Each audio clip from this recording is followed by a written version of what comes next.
The wind howled through the Wyoming highlands, a raw sound that could chill a man's bones even before the snow touched him.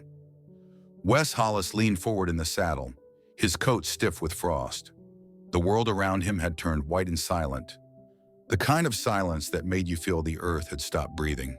He'd been riding toward the creek all morning, checking the traps when he saw it. A dark shape down the slope where the wind carved a path through the drifts. At first he thought it was a broken wagon wheel half buried in snow, but then he saw the outline of a wagon tipped sideways, one horse dead, the other long gone. Wes dismounted, boots crunching in the powder. His breath steamed out in clouds as he pushed closer. The wagon's canvas top was torn open, flapping weakly. Inside, the supplies were scattered. Blankets, a canteen, a child's doll missing its head. And then, under the splintered frame, something moved. He froze. It was the faintest stir, a trembling hand. "Jesus," he whispered. He knelt down, brushing snow away until he saw a face. A woman. Her skin was the color of sun-baked copper, now pale with cold. Long black hair clung to her cheeks, stiff with ice. Her lips were cracked, almost blue.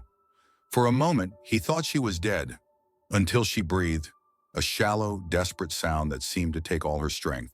Hey now," Wes murmured, tearing off his gloves. "You hang on." He lifted her as gently as he could. She was light, too light, bones wrapped in rags and frost. Her shoulder slipped from the blanket, revealing a burned mark, a miner's pick, and a crooked letter branded into her flesh. The sight made his stomach tighten. He'd seen brands like that before, in places no man ought to see. Her eyes fluttered open, dark as storm clouds, staring at him without recognition or trust. She tried to speak, but the sound came out in fragments of another tongue. Apache. "You're all right," Wes said softly, even though she couldn't understand him. "I got you." He carried her to his horse, wrapping her in his coat. The mare snorted at the weight, but Wes climbed up behind, pulling the woman close against him. Her skin was ice under his hands, her breath barely there. The snow whipped around them, blinding. For miles he said nothing, just rode. The mountains disappeared into gray, and all he could hear was the wind and the faint rattle of her breath. Somewhere deep down, something in him stirred. A memory he'd buried years ago, when he stopped caring if anyone lived or died out here. By the time they reached his cabin, dusk had fallen. He kicked the door open with his boot, carried her inside, and laid her near the fire. The room smelled of smoke and pine sap, the only warmth for 50 miles. He stripped off the wet rags she wore, wrapped her in every blanket he had, then poured a cup of hot broth from the pot on the stove. When he touched it to her lips, she moaned, a sound halfway between pain and life. "You'll make it," he said, though he didn't know if she would. Her eyes opened again, just for a heartbeat. She looked around, the cabin, the flames, the stranger beside her, and whispered a single word, quiet as falling snow. Ahyoka. He didn't know what it meant, but he repeated it anyway, like a prayer. Ahyoka. The firelight flickered across her face, across the burn on her shoulder, across the ghost neither of them could see. Wes sat beside her through the night, feeding the fire every hour, listening to the storm die outside. When morning came, the sky was a pale gray, the kind that never promised warmth. The woman still breathed, faint but steady. Wes leaned back in his chair, his eyes fixed on her sleeping form. Somewhere deep inside, he felt a quiet pull. A warning, maybe, or something like fate. The fire cracked inside the cabin, throwing restless light across the rough log walls. Wes Hollis sat in a wooden chair, boots muddy and steaming beside the hearth. The storm outside had quieted, but the wind still whispered around the corners like a soul that couldn't rest. He looked over at the cot. The Apache woman was still there, wrapped in every blanket he owned, her skin slick with fever. Her breathing came in shallow bursts, the kind that kept a man on edge, wondering if the next one might never come. He'd fed her spoonfuls of broth through the night, melted snow for water, and checked the fire every hour. Now, as the first pale light slid through the cracks in the shutters, she began to stir. Her eyes opened, wild and dark like a storm over the desert. The instant she saw him, she jerked upright, gasping. The blanket slipped off her shoulders. Her hand darted toward the wall where his hunting knife hung, but her body was too weak to move that far. She spoke in a rush of words, part Apache, part broken English. Wes lifted his hands, palms up. "Easy now," he said, voice low and steady. "Ain't gonna hurt you." But she didn't hear him, or didn't believe him. Her chest heaved and she tried to crawl away, hitting the wooden floor hard. "Stop," he said, kneeling down.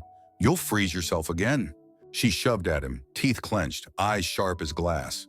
For a heartbeat, he saw more than fear there. He saw memory, the kind that burns into a person's bones. Wes sat back on his heels and waited.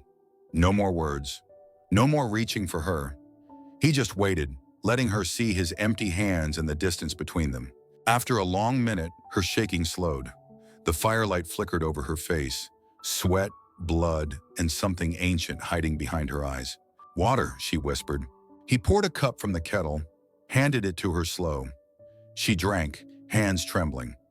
Then she set the cup down, still staring at him like a cornered coyote trying to decide if the trap had teeth. Wes said softly, "You've been out near 3 days. Found you by the creek under a busted wagon. You're safe here." The word safe seemed to wound her. She shook her head hard, muttering something he couldn't catch. "Name's Wes," he added after a while. "Wes Hollis. Just me out here. No one else." She didn't answer. She only looked into the fire, her lips moving silently. Maybe a prayer, maybe a curse. Hours passed like that. The wind eased outside and the smell of wet pine filled the room. Every so often, Wes caught her watching him, then turning away quick. When she finally spoke again, her voice was barely there. "Ahyoka." He frowned. "Ahyoka." She nodded once, then looked toward the window, toward the endless white beyond it. "They took my name," she said, her accent thick but words clear enough. "But that's what my mother called me." Wes felt something twist inside him. He didn't know her story, not yet, but he didn't have to. He knew the look of someone who'd been owned by the wrong kind of men. "You keep that name," he said. "Ahyoka." She blinked as if surprised he could pronounce it right. The fire popped, throwing sparks into the air. For a long time, neither of them spoke. She watched the flames like they were speaking to her, or maybe to the ghost behind her eyes. When she finally lay back down, Wes stood, pulling his coat tighter around his shoulders. He looked once more at the sleeping woman, at the faint rise and fall of her chest. Out here, where the wind erased tracks faster than a man could make them, people didn't just show up. She had come from somewhere, from fire, from fear, from a story carved deep into the land. Snow kept falling for days, thick as wool and just as heavy. The world outside disappeared behind white curtains, and the cabin became the whole of creation. 4 wooden walls, a stubborn fire, and the uneasy quiet between 2 souls who didn't know how to speak to each other. Wes Hollis moved like a man who had done this his whole life. He chopped wood before sunrise, hauled buckets of snow to melt for water, and cooked whatever meat he had trapped, mostly rabbit or the rare grouse. The sound of his boots, the scrape of his knife, the hiss of fat on the pan, that was the rhythm of their days. Ahyoka stayed near the fire, wrapped in blankets, her eyes following him without a word. She rarely spoke, and when she did, her English came out slow and careful, like someone crossing a frozen river and testing every step. He never asked her questions, not yet. He knew the look of someone who had run from fire and didn't want to turn around. Sometimes, when she thought he wasn't watching, she would take a small turquoise stone from a pouch around her neck. A smooth oval, no bigger than a thumbprint. She'd rub it between her fingers, whispering something in Apache that sounded half prayer, half memory. Wes didn't know what the stone meant, but he could tell it was all she had left of the life before. At night, when the wind slammed against the windows and moaned through the cracks, he could hear her breathing change. Shallow, quick, afraid. He'd wake from his cot and see her sitting up by the fire, eyes wide, hair loose over her shoulders. He'd think about saying something, but what comfort could a man like him offer? He wasn't made for words and she wasn't ready to hear them. So, he'd just feed another log to the fire and sit with her in silence. One night she finally spoke. "You live here, alone?" Her voice startled him. He nodded, poking at the flames. 8 years now. Why?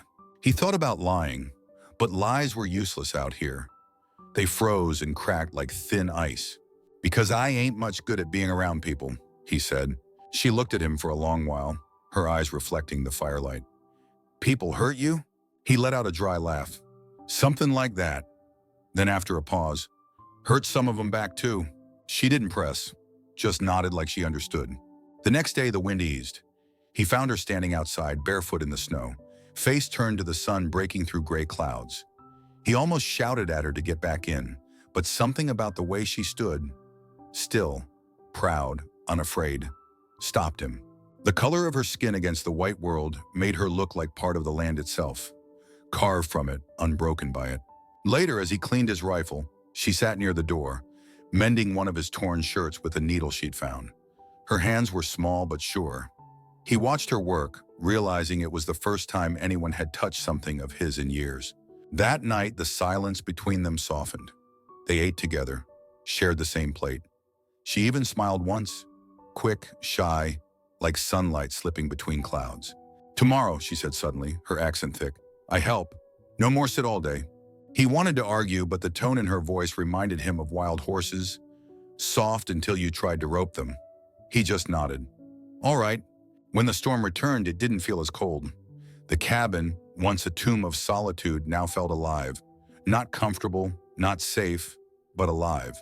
As Wes lay awake, listening to the wind claw at the roof, he thought of what she'd said. Help. He'd built this place to be a fortress against the world, against the lawmen hunting him, against his past, against everything human. And now this woman, this stranger with haunted eyes and a turquoise stone, had stepped inside and made it something else. Ahyoka slept near the fire, one hand curled around the stone, her face calm for the first time. Outside, the wind carried the low cry of a coyote across the valley. It sounded almost like a song, lonely, proud, and endless. Wes listened until it faded, then whispered into the dark, not knowing why or who he was talking to. Guess we both ain't meant to be alone forever. The night was thick with wind. It clawed at the shutters, whispered through the cracks, and made the flames dance restless shadows on the walls. Wes Hollis had learned to sleep light, one hand always near the rifle by his bed. But that night, it wasn't the storm that woke him. It was the sound of her voice. Ahyoka was crying out in her sleep. The words were in Apache, sharp and desperate, echoing off the cabin walls like the cries of a wounded animal. Her body twisted beneath the blanket, and she screamed a name that wasn't his. Wes sat up quick, the hair on his arms prickling. He crossed the room in 3 long steps and knelt beside her. "Ahyoka," he said softly, shaking her shoulder. "Hey, wake up now. It's just a dream." She gasped awake, eyes wide and wild. For a moment, she didn't see him. She saw something else, something far away and burning. Her hands flew up as if to protect her face. "No," she whispered then louder. "No, don't!" "It's me," Wes said, steady and low.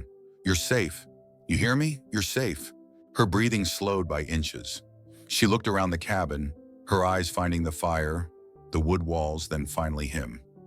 There was a long silence before she spoke again. "They burned it," she said quietly. Wes frowned. "What?" "My village." Her voice cracked like old timber. "They came at dawn, men with whiskey, guns, and torches. They said it was for gold, but there was no gold." She shook her head. "Only families, children, old ones. They shot the dogs first." Wes felt his throat tighten. He didn't ask who they were. He already knew. Out here, there was always someone willing to burn a thing for profit. She continued, eyes fixed on the fire, as if the story played out there. Rickard was their leader. He laughed when the flames took the lodges. "I ran. They caught me. He said I'd make him rich." The wind outside rose to a low moan. Wes didn't move. He couldn't. "They took me south," she went on, her voice turning hollow, "to a mining camp near the border. They called it Gold Dust. Rickard traded me to the foreman for whiskey and bullets." Wes swallowed hard. He'd worked that camp once, long ago, back before he turned his back on men. "They gave me a new name," she said bitterly. "Clara. Said no one would pay to watch a savage dance. They put me in a dress and told me to smile." She lifted her sleeve, revealing the black scar burned into her shoulder. The miner's pick and crooked letter. "When I tried to run, they branded me, said I belonged to the mine." Wes's stomach turned. The mark looked fresh, cruel even now. "They burned my skin," she said softly, eyes glistening in the firelight. "But they didn't burn my spirit. Not that. He didn't know what to say. The words sat heavy in his chest. He looked down at his hands. Hands that had once taken pay from men like Rickard, had carried crates of the same liquor that had poisoned her people. I was there, he said finally, voice rough. Not that night, but I worked for a man who traded with Rickard's crew. I didn't know. She cut him off gently. You didn't want to know. That hit harder than any bullet. He looked away. A long silence stretched between them, broken only by the crack of the fire and the sigh of the wind. Then Ahyoka reached into her pouch and pulled out the turquoise stone. It caught the light, blue like river water, calm and endless. My mother gave me this, she said. She said it keeps the soul alive when the body wants to die. She placed it in his palm. Now you carry it tonight. He tried to give it back, but she closed his fingers around it. You need it more. Wes stared at her, the small stone warm against his calloused hand. Outside, the storm began to fade, leaving only a heavy quiet, the kind that carried the weight of things left unsaid. He finally whispered, I can't undo what men like me done. Ahyoka looked at him, her eyes softer now but still fierce. Then don't try to undo it, she said. Just don't be one of them again. Wes nodded, the firelight flickering between them like a promise neither of them quite understood. That night, long after she'd fallen asleep again, he sat awake by the fire, turning the turquoise stone in his hand. Its surface gleamed faintly, as if it still held the color of her lost home. Winter clung to the mountains like a stubborn ghost. Each morning brought another coat of frost on the window, another shiver in the air. Wes Hollis had learned to live with the silence, but this silence was different. It wasn't empty anymore. The woman called Ahyoka moved through his cabin like a quiet flame, soft but steady. She'd healed enough to walk now, though her steps were slow. The burn on her shoulder still showed when the firelight hit just right, a mark no snow could cool. They'd fallen into a rhythm neither of them had planned. Wes hunted, chopped wood, mended traps. Ahyoka cooked what he brought back. Rabbit stew, dried venison, roots boiled until tender. She didn't talk much, but when she did, her words came with a weight that filled the small room. Wind speaks, she told him one afternoon, standing by the door. You listen. You know when storm comes. He grinned faintly. You mean you can hear it coming? She nodded, squinting at the sky. Always listen before it speaks too loud. He didn't understand her half the time, but somehow he trusted what she said. When the storm came that night, she was right. The wind screamed through the pines like a wounded beast. Wes had barely finished sealing the shutters before the snow hit sideways. Ahyoka stayed calm, kneeling near the hearth. She lit a bundle of dried sage, waving the smoke slowly through the cabin. What's that for? Wes asked, breathless from hauling logs. Prayer, she said simply, for warmth, for breath, for peace. He leaned against the wall, watching her. The smell was strange, sharp, earthy, pure. It mixed with the scent of pine smoke and wet leather. For the first time in years, he felt something loosen inside him, something he hadn't realized was wound tight.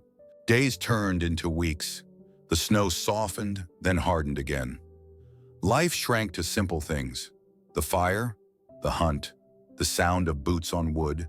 One evening when the sky burned orange through the frost, Ahyoka sat beside him at the table. She traced her finger across the dirt on the surface, forming shaky letters. Teach, she said. You write my name. Wes smiled, surprised. You sure? She nodded. He dipped the tip of a stick in soot and wrote on a scrap of parchment. Ahyoka. She repeated the letters slowly, her voice almost musical. Then she tried to copy them. Her hand trembled, but she didn't stop. When she finished, she looked up at him, waiting. That's perfect, he said. She frowned. No, crooked. He chuckled. Hell, mine's no better. She smiled then. Small, real, the kind of smile that doesn't ask for permission. Outside, the wind quieted. The world held still, as if listening.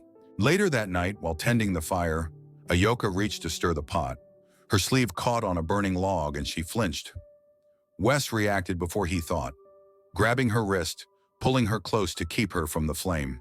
Her hand pressed against his chest. For a moment, neither moved. Her breath mingled with his, soft and uneven. He expected fear in her eyes, the wild, haunted kind he'd seen before. But it wasn't there. There was only warmth, something cautious but alive. She pulled her hand back slowly, eyes dropping to the floor. Thank you, she murmured. He cleared his throat, trying to find steady ground. You'd have done the same. That night, sleep came late. He lay awake, listening to the fire crackle and her quiet breathing on the other side of the room. He wondered how something as small as a hand's touch could burn hotter than a flame. Wes had never prayed much. Not since the war, not since the mines, not since the things he'd done. But that night, as snow fell soft outside and the turquoise stone glowed faintly near her cot, he found himself whispering something close to a prayer. Not for forgiveness, not even for peace, just for this strange, fragile calm to last a little longer. Out in the wilderness, where mercy was rare and life was cheap, two broken souls had found the smallest ember of trust, and for now that was enough. The storm had passed, but winter still ruled the land. The pines outside bent under the weight of ice, their branches whispering low prayers to the wind. Inside the cabin, the fire burned bright, the one steady heart in a world of silence. Wes Hollis was cutting kindling by the door when he smelled the smoke change. Sharper, hotter. He turned fast. Ahyoka's sleeve had caught the edge of the flame. The wool flared quick, bright orange against the dark. She gasped, slapping at it, but the fire climbed fast. "Hold still," Wes shouted, rushing to her. He grabbed the blanket from his cot and threw it around her, pressing it tight. The fire hissed out in a rush of smoke and sparks. She stumbled back, breathing hard. The air smelled of singed fabric and skin. For a moment, neither spoke, just the crackle of dying embers and the wild thud of his heart. When Wes lifted the blanket away, her shoulder was bare. The cloth had burned clean through, and there, beneath the dim light, he saw it again. The scar. The mark was raw and uneven, a twisted shape burned deep into her flesh. The brand of the mine. Ahyoka didn't move. She just stood there, chest rising and falling, eyes steady on his. Then slowly she said, "You see now. They marked me like a beast." Her voice didn't tremble. It was quiet, but it carried the kind of weight that years of silence can't bury. Wes didn't look away.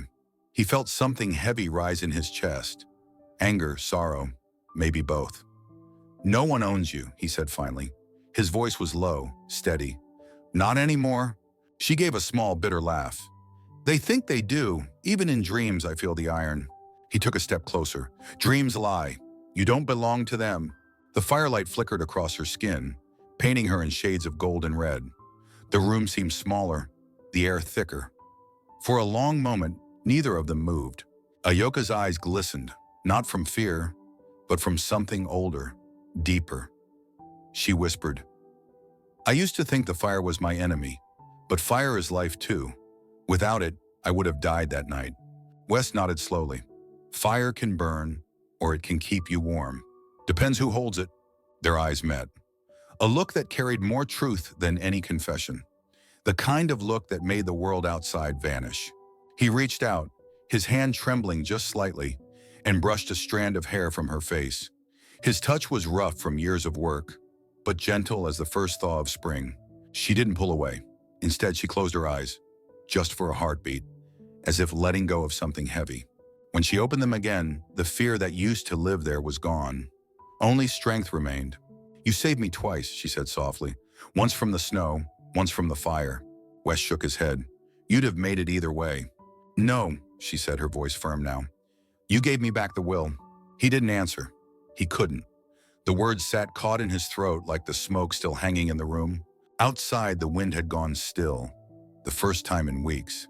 Even the trees seemed to hold their breath. Wes looked at her, really looked, and saw more than the scars, more than the pain. He saw a survivor, forged by fire, still standing.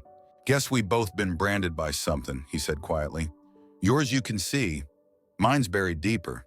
She stepped closer, close enough for the warmth between them to chase away the cold. "Then let both marks burn away," she whispered. "Here." Her fingers touched his hand, slow and sure. That small connection felt like a spark finding dry kindling. Not wild, not consuming, but alive. They didn't speak after that. They didn't need to. The silence between them wasn't empty anymore. It was full of everything they couldn't say. The fire crackled softly, reflecting in their eyes. And for that one fragile moment, time stopped. The snow, the ghosts, the pain, all held at bay by the quiet glow of a single flame, shared between two broken souls.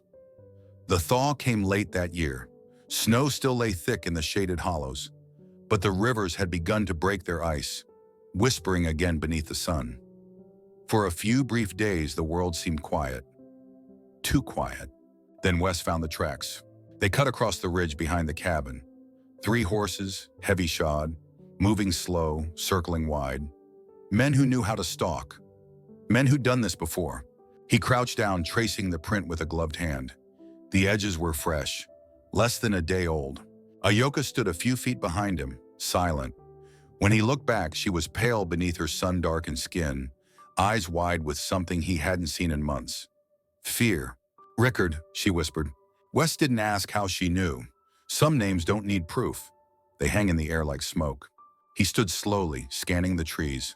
The mountains had turned still again, as if holding their breath. "Pack what you can," he said quietly. "They're close." Inside the cabin, Ahyoka's hands trembled as she gathered what little they had. A few dried rations, her shawl, the turquoise stone.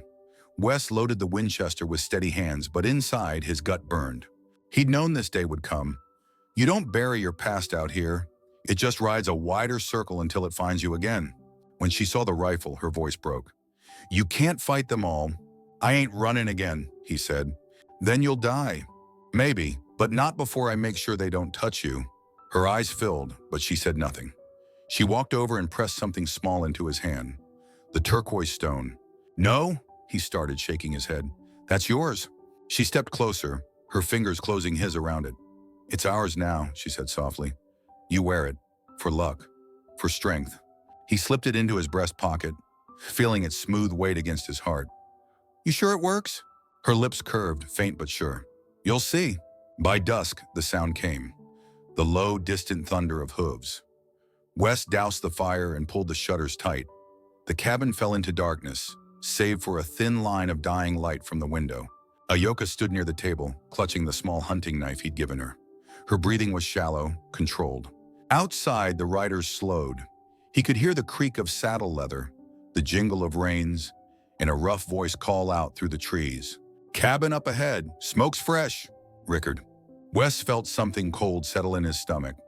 Not fear, not anymore, just purpose. He moved to the window, peeking through the slats. 3 of them, just like he thought. Rickard led the way.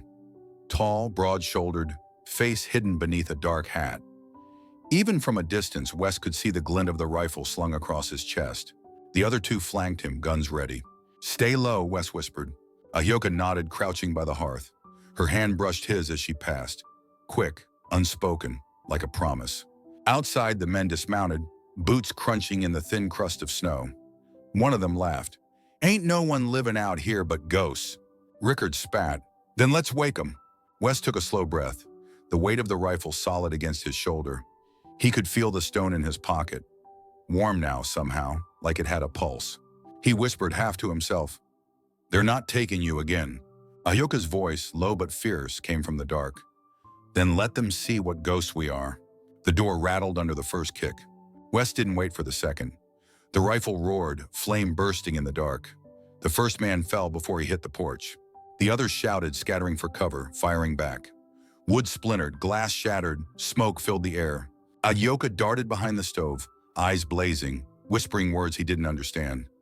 Prayers, maybe, or curses older than this land itself. Through the chaos, Wes caught a glimpse of Rickard's face. The same cruel smirk, the same eyes that had haunted her nightmares. He fired again. Rickard staggered but didn't fall. The echo rolled down the valley like thunder. Then silence.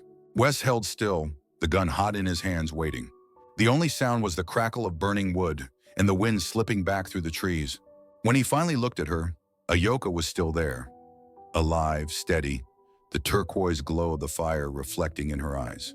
For the first time since he'd found her in the snow, she didn't look afraid. "Now," she said quietly, "we finish this." Smoke still lingered in the cabin's rafters, curling like restless ghosts. Outside, the cold bit at the windows, but inside, the air burned with something hotter than fire. The kind of heat that came from fear and fury colliding. Wes Hollis stood behind the table, rifle in hand, eyes fixed on the shattered door. He could hear the crunch of boots outside, slow and deliberate. Then came the voice. Well, I'll be damned, Rickard drawled, stepping through the smoke. If it ain't the miner who ran off with my property. Two men flanked him, rough, unshaven, their faces marked by years of cruelty. One carried a shotgun, the other a rope. Ahyoka stood near the hearth, her hair loose, face half lit by the fire. Her body trembled, but her eyes were steady as stone. Rickard's grin widened. My red girl, he sneered. You've caused me quite the trouble. Wes took a step forward, rifle leveled at his chest. You call her that again, he said, voice low and even, and you won't finish the sentence. Rickard laughed. You think she's yours, cowboy? You think a few months in a warm bed changes what she is? She's marked. Mine by brand, by law, by nothing, Wes cut him off. She ain't yours, not now, not ever. Rickard's smile turned cold. You think you can keep what belongs to me? The law don't protect her kind. Hell, it barely protects yours. Ahyoka's voice rose behind him, calm but burning. You talk like you own the world, but you own nothing. Not me. Not even your own soul. Rickard turned toward her, smirking. That's not what you said when you danced in my camp, sweetheart. The words were meant to hurt, and they did. Wes saw it flicker in her face. But then something changed. The fear that had shadowed her for months cracked, and in its place came fire. She stepped toward him. The heat of the hearth glowed behind her, painting her skin the color of bronze and flame. No, she said, her voice shaking with power. I am mine. Rickard opened his mouth to speak, but never got the chance.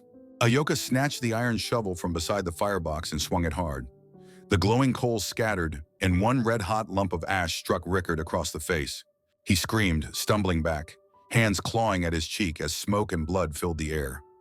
His hat fell, his skin hissed where the ember had burned. Wes moved in, fast as a striking snake. He kicked Rickard's gun away and drove him to the ground, the butt of his rifle pressed against the man's throat. Enough, Wes shouted. Rickard coughed, eyes wild, breath ragged. You'll hang for this, both of you. Maybe, Wes said, but first you're gonna write.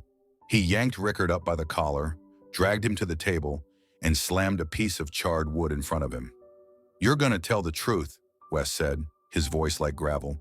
You're gonna write what you done, how you burned her village, how you sold her, how you branded her. You write every damn word. Rickard's hands shook as he looked between Wes and Ahyoka. And if I don't? Wes's jaw tightened. Then the fire finishes what it started. For a long moment, no one breathed. Then Rickard reached out, took the charred stick, and began to scratch on the rough plank table. The words came slow, uneven, the scrawl of a desperate man. Ahyoka stood silent, watching. The fire crackled, and for a moment it seemed to speak her language. The same rhythm, the same breath of the earth. When Rickard finished, Wes leaned close. Say it, he ordered. Rickard swallowed. She's free, he rasped. Louder. She's free! Ahyoka's chin lifted. For the first time, she didn't look like prey. She looked like someone who had claimed her place in the world. Standing tall, framed by the light of her own victory. Wes released Rickard and stepped back. Now get out! Rickard staggered toward the door, his face half burned, his eyes hollow. His men followed, heads low, too scared to look either of them in the eye. When the last hoofbeat faded into the trees, the cabin went still again. Ahyoka turned toward Wes, her voice quiet but clear. I thought justice was blood, she said, but sometimes it's just standing up. Wes looked at her, at the glow of firelight on her skin, and nodded. You did that, Ahyoka. You made him kneel. Outside, snow began to fall again, soft, slow, erasing the tracks of the past. By dawn, the world was white again. The storm had passed, but new snow had fallen through the night, soft and heavy, bearing the scars of what had happened. The air smelled of ash and pine. Wes Hollis stood at the door of the cabin, rifle resting against the frame. Out across the clearing, he could see where the fight had ended. The churned-up snow, the dark stains already fading under the fresh powder. Rickard's men had vanished before sunrise, leaving their leader behind. Rickard lay half buried in snow, his face burned and swollen, the fire having taken what cruelty had left behind. He wasn't dead, not yet, but the land would finish what Wes didn't. The mountains didn't forgive, and they didn't forget. Wes turned away from the sight. There was nothing left to do for a man like that. Inside, the cabin was quiet. The chaos of the night had given way to stillness, broken only by the crack of the fire and the faint sound of wind brushing against the logs. Ahyoka sat by the window, wrapped in a blanket, watching the snow drift down like falling feathers. Her face was calm, but her eyes were far away, out beyond the pines, beyond the mountains, beyond anything Wes could see. He set his rifle aside. "You should rest," he said softly. She didn't look at him. "I can't." He waited. He knew her silences now, the way her thoughts moved like hidden rivers under ice. Finally, she said, "If I stay here, I'll make you carry my ghosts. You've done enough of that." Wes frowned. "Ahyoka, you ain't a burden. You never were." She shook her head, still staring out at the snow. "You think saving me saved you, but one day they'll come again. Men like him. They always do. And when they do, you'll pick up that rifle, and you'll lose what's left of your soul." Her words cut deeper than she knew. He turned toward the fire, jaw tightening. "Maybe I already lost it long before I met you." "No," she said quietly. "You found it again, and here." Wes looked back at her. The firelight traced her profile. Strong, scarred, beautiful in the way of things that have survived. "What are you saying?" he asked. "I have to go," she whispered. "There are others. My people scattered. Some still alive, maybe. They need someone who remembers." The words hit him like a cold wind through an open door. "You can't go out there alone. Not in this weather." She turned to face him then, eyes bright with tears she refused to shed. "I've walked through worse." He stepped closer. "Ahyoka!" Her hand found his, small, calloused, steady. "If I stay, you'll fight for me until it kills you. If I go, maybe you'll live long enough to forgive yourself." He didn't answer. He couldn't. The silence stretched between them, heavy with everything neither of them dared say. Outside, a gust of wind rattled the shutters. She pulled her shawl tighter, reached into his pocket, and took the turquoise stone, the one she'd given him the night before. She held it for a long moment, then slipped it back into his hand. "Keep it," she said. "You'll still need it." He wanted to tell her not to go. He wanted to tell her she was wrong, that maybe for once two broken souls could stay broken together. But the words wouldn't come. Instead, he just nodded. Ahyoka stepped to the door. The snow outside was deep, but she didn't hesitate. She looked back once, her dark hair blowing across her face. "Thank you," she said simply. Then she was gone. Wes stood in the doorway, watching her shape grow smaller against the white horizon till she vanished into the trees. The wind carried her footprints away almost as fast as she made them. He stayed there until the cold bit through his coat. Then he turned back inside, closing the door behind him. The cabin was empty again, but something lingered, a warmth in the air that hadn't been there before. He sat by the fire, holding the turquoise stone in his palm. Outside, the snow fell steady, soft, endless. And when he finally looked out the window again, he saw it, faint but clear. A single set of footprints leading back toward the cabin, half covered by snow, like the world itself had changed its mind. The sun rose pale and cold over the Wyoming peaks, its light muted by fog rolling low across the valley. The snow stretched endless and clean, a world reborn, quiet as prayer. Wes Hollis followed the tracks through the mist, his boots crunching softly. Each step left a mark that vanished seconds later beneath the slow fall of new snow. He didn't rush. Some things you can't chase, some you just have to meet halfway. He found her where the ridge met the forest, a shadow moving through white silence. Ahyoka stood at the edge of a clearing, her hair dark against the snow, her hands steady as she held a bundle of sage. The smoke rose in graceful curls, twisting skyward, fragrant and alive against the chill air. For a long while, he didn't speak. He just watched her. The way she moved, the way the wind played with her hair, the way the smoke seemed to dance like something holy. Finally, she turned. "You followed." "I ain't much good at letting things go," he said, his breath fogging between them. A faint smile touched her lips. "This is for the lost ones," she said softly. "For my people. For the ones fire took. The smoke carries their souls home." Wes looked up at the thin trail of gray rising into the pale sky. "And when it fades?" She glanced at him, eyes calm. "Then the spirits forgive. The earth remembers, and the heart can rest." He stepped closer, pulling something from his coat pocket. A small piece of wood, smoothed and carved by hand. He'd spent the long night shaping it by the fire, the knife cut still fresh. He handed it to her. 2 letters were carved deep into the grain, W plus A, joined by a single line. She ran her fingers over the carving, her touch slow, reverent. Then she knelt in the snow and took her knife. Beside the letters, she etched a small Apache symbol, two rising lines crossing a spiral. It means journey, she explained. Two paths crossing, never owned, never bound. Wes looked down at her work, his throat tight. You think the spirits would mind if I hoped ours don't cross just once? Ahyoka looked up at him, her eyes shining in the soft morning light. You still don't understand, she said, smiling faintly. We belong to wind and earth, not to each other. He smiled back, quiet and sad all at once. Maybe, but if I had to walk through this whole world again, I'd still find my way back here, to you. She stood close enough that he could feel the warmth of her breath against the cold. Then walk beside me, she said. Not in front, not behind, just beside. He nodded. That was enough. Together they turned toward the rising sun. The fog began to lift, revealing the valley below. The cabin far in the distance, the smoke from its chimney blending with the mist. The land was endless, and for once, it didn't feel empty. Ahyoka lifted the burning sage one last time. The wind caught the smoke, twisting it upward in a slow, spiraling column. It rose above the trees, above the white peaks, disappearing into the blue. What do you think they see up there? Wes asked. She watched the smoke fade. Peace, she said, and forgiveness.